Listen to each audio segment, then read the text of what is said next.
And welcome to the Aaron Katzman Show. I'm your host, Aaron Katzman. We speak about your life, your money, and your investments.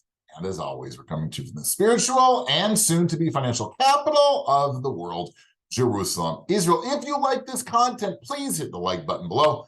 And if you have not yet done so, please subscribe to both the YouTube channel and to the podcast. Mistakes. We all make mistakes, right?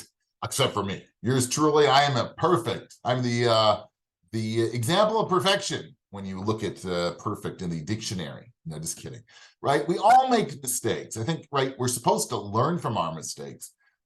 When it comes to your money, again, you make mistakes, but it's so important not to keep on making those same mistakes. We should learn from the mistakes.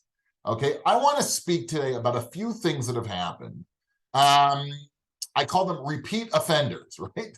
Mistake offenders, right? They keep making the same mistakes over and over and over again, and it's so detrimental to their financial situation. Okay, so we want to fix that.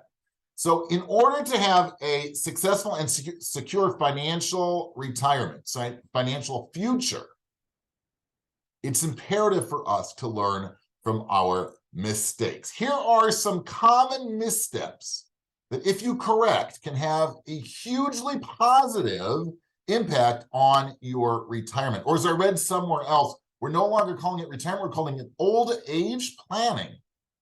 Okay, we'll stick to retirement. Okay, that'll be another topic that I'm going to rip into. But it came out of somebody from MIT, so it must be very, very important. Anyway, mistakes.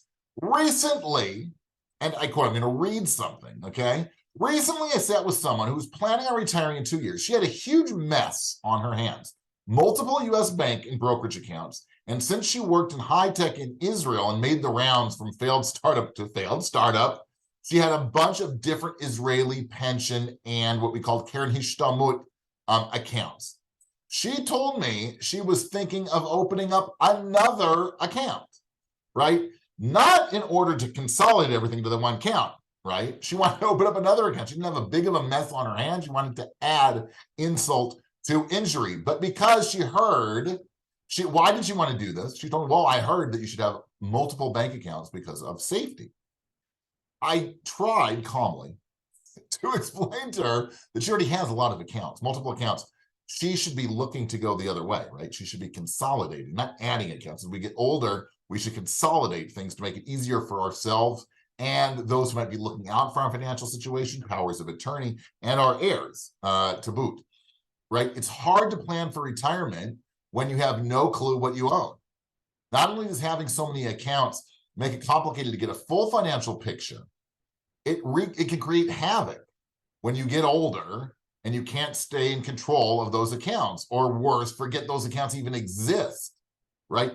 Consolidate accounts. Don't add insult to injury. Don't keep making that same mistake by adding and adding and adding. Safety is not an issue, okay? Consolidate, do yourself a big favor.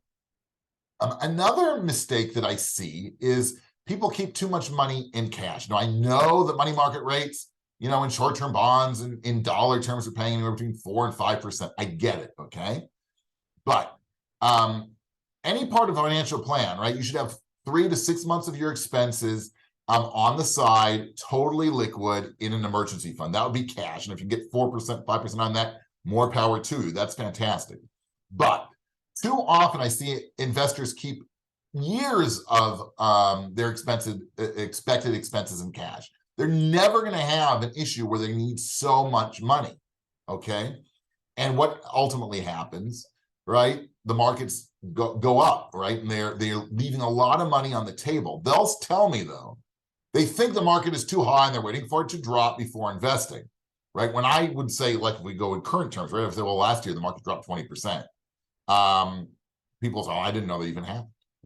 Right? I didn't know. I'm just keeping my money in cash. And back then, last year, they made nothing on the money.